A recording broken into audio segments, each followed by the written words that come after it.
Emiliano Jonathan akhirnya semakin terbuka untuk bergabung jelang laga lanjutan putaran ketiga. Update kondisi rumput GBK jelang laga melawan timnas Jepang dan Arab Saudi. Elkan Bagot kembali muncul dibahas jelang laga lanjutan putaran ketiga. Pelatih timnas Jepang buka suara jelang bertandang ke Indonesia. Ramai soal timnas Cina tolak dipimpin wasit asal Arab saat berjumpa timnas Bahrain. Begini komentar Tijani soal adiknya yang tidak masuk skuad di laga kedua kontra timnas Cina. Simak informasi selengkapnya sebagai berikut.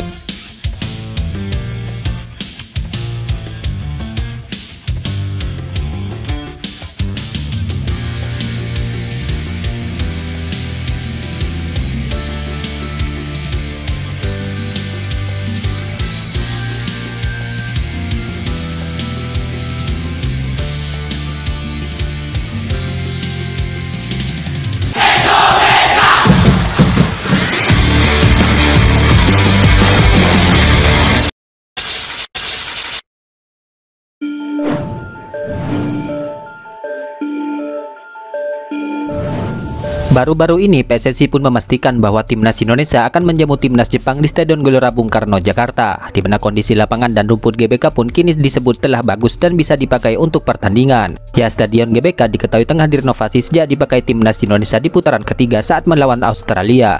Namun ketika itu rumput GBK masih mudah rusak di beberapa bagian, sehingga pihak pengelola memutuskan untuk merenovasi lapangan agar kondisinya lebih baik saat dipakai timnas Indonesia. Ya, timnas Indonesia sendiri akan menjamu Jepang pada 15 Oktober 2024 mendatang dalam laga lanjutan putaran ketiga. 4 hari berselang, tim Merah Putih akan melawan timnas Arab Saudi dan kemungkinan besar ditempatkan yang sama. Sekjen PSSI yaitu Yunus Nusi mengindikasikan bahwa Presiden Prabowo Subianto akan hadir dan nonton langsung laga timnas Indonesia kontra timnas Jepang tersebut. Oleh karena itu, lapangan Stadion Gelora Bung Karno harus mulus. Insya Allah di Stadion Gelora Bung Karno sudah ada komitmen, lapangannya sudah bagus dan rumputnya juga telah disiapkan, ujar Yunus Nusi. Memang itu yang kita harapkan. Mudah-mudahan Pak Presiden kita yang baru bisa menonton dengan lapangan yang baik, imbuh Yunus Nusi.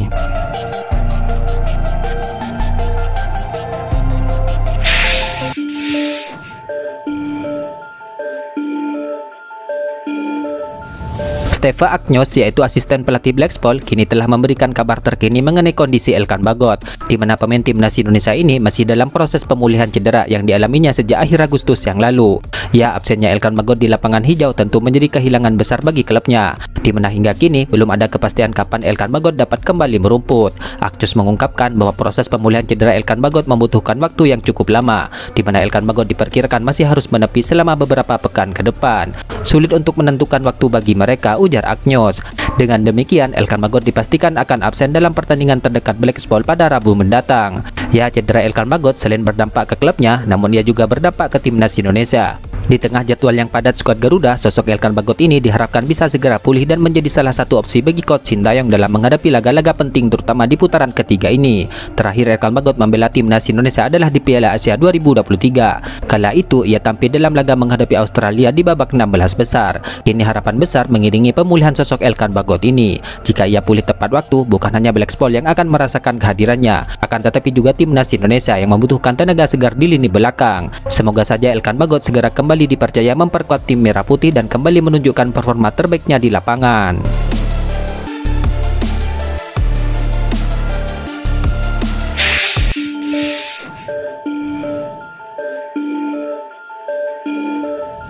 Emiliano Jonathan kini memberikan kabar baik soal kemungkinan dirinya yang akan bergabung ke timnas Indonesia. Ya, seperti diketahui, akhir-akhir ini nama Emiliano memang menjadi trending topik pembahasan di dunia sepak bola tanah air. Hal itu dikarenakan penampilannya yang gahar bersama klubnya musim ini, di mana musim ini Emiliano selalu menjadi pilihan dan tampil bersama klubnya. Sejauh ini, ia sudah tampil dalam 10 laga di laga awal musim ini.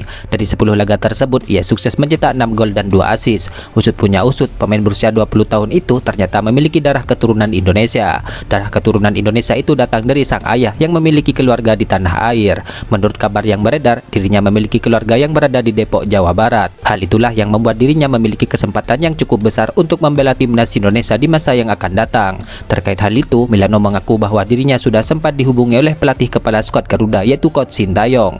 Namun dirinya meminta sang pelatih asal Korea Selatan tersebut untuk bersabar menantikan dirinya. Pasalnya Emiliano memiliki target khusus di musim ini. Ia ingin fokus mengembalikan kebugaran karirnya seperti sedia kala, sebab pada musim yang lalu dirinya mengalami cedera yang cukup parah, di mana ia menderita cedera ACL.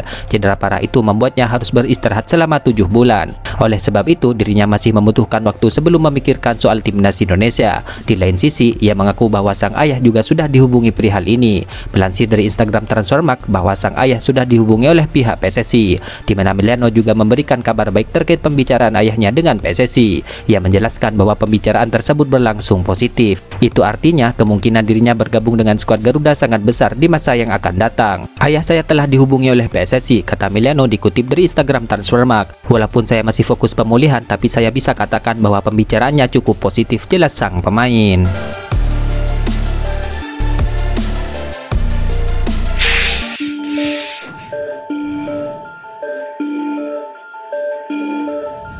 Pelatih timnas Jepang yaitu Hajime Moriyasu kini buka suara jelang meladeni timnas Indonesia dalam laga lanjutan putaran ketiga di GBK. Ya, timnas Jepang akan bertamu ke Stadion GBK pada 15 November mendatang, di mana ia menyebut bahwa laga melawan timnas Indonesia tidak akan mudah. Ya, diketahui Moriyasu masih kecewa dikarenakan timnya kehilangan poin pada laga terakhirnya, di mana pasukannya ditahan tim tamu Australia di Saitama Stadium pada 15 Oktober kemarin. Namun meski begitu, timnas Jepang sendiri saat ini masih memimpin klasemen grup C dengan koleksi 10 poin. Mereka masih unggul 5 angka dari Australia, Arab Saudi dan Bahrain di peringkat kedua, ketiga, dan keempat. Sementara timnas Indonesia masih berada di peringkat kelima dengan 3 poin. Moriyasu menilai bahwa persaingan di grup C sangat ketat. Menurutnya, timnas Jepang harus berjuang keras untuk bisa memastikan tiket ke Piala Dunia 2026. Saya rasa ini bukan jalan yang mudah menuju Piala Dunia, kata Moriyasu. Kami akan mengambil jalan yang sulit selangkah demi selangkah dan mendapatkan hak untuk berpartisipasi, tutur Moriyasu. Moriyasu pun meminta kepada para supporternya untuk terus mendukung terlepas Jepang saat ini masih diunggulkan. Ia mengatakan dukungan untuk timnas Jepang sangat penting khususnya dalam laga tandang. Kami akan berjuang untuk Jepang, jadi kami ingin meminta tolong kepada seluruh masyarakat dan pendukung untuk dukungannya, tutur Moriyasu.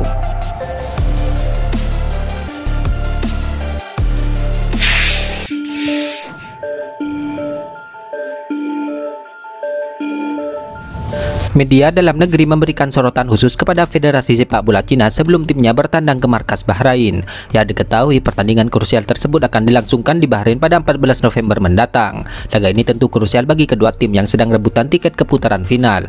Namun meski begitu, media Cina sangat khawatir dengan laga ini. 163.com contohnya, mereka sangat khawatir dengan kepemimpinan wasit sebelum laga melawan Bahrain, di mana kepemimpinan wasit selalu menjadi kontroversial dalam laga-laga Bahrain sebelumnya. Asosiasi Sepak Bola Cina harus berusaha meminta agar tidak dipimpin wasit asal dari negara-negara Arab untuk menghindari keputusan yang kontroversial, tulis media tersebut. Ya, sebagai contoh, kasus ini pernah terjadi saat Bahrain menantang timnas Indonesia, di mana AFC sebagai badan tertinggi sepak bola Asia menunjuk wasit dari sesama negara Arab yaitu Al-Khaf dari Oman. Timnas Indonesia banyak mendapatkan perlakuan tidak adil dari Al-Khaf. Puncaknya terjadi saat tambahan waktu di babak kedua, di mana Bahrain dibiarkan mencetak gol penyeimbang meski tambahan waktu sudah lewat lebih dari 3 menit. Kemenangan timnas Indonesia yang di depan mata pun sirna dan harus puas dengan hasil imbang 2-2. Kondisi tersebut membuat media Cina meminta CFA segera bertindak, di mana CFA harus mendesak AFC agar pertandingan melawan Bahrain tidak dipimpin oleh wasit asal Arab lagi.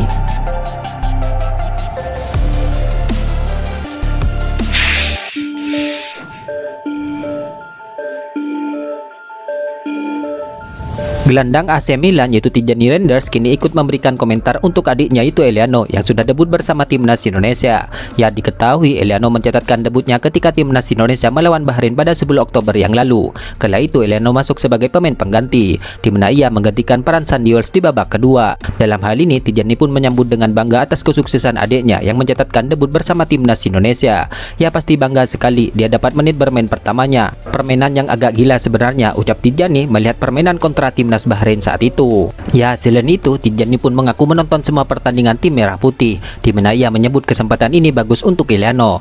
Namun sayangnya di laga kedua melawan timnas Cina, Emiliano justru tidak masuk ke dalam skuad, di mana Emiliano ditepikan oleh coach Sintayong. Maka dari itu Tijani pun berharap bahwa adiknya bisa mendapatkan banyak kesempatan di laga yang akan datang. Saya nonton semua pertandingan dan bagus buat Emiliano. Semoga ke depan ada banyak match yang akan datang, tegas Tijani.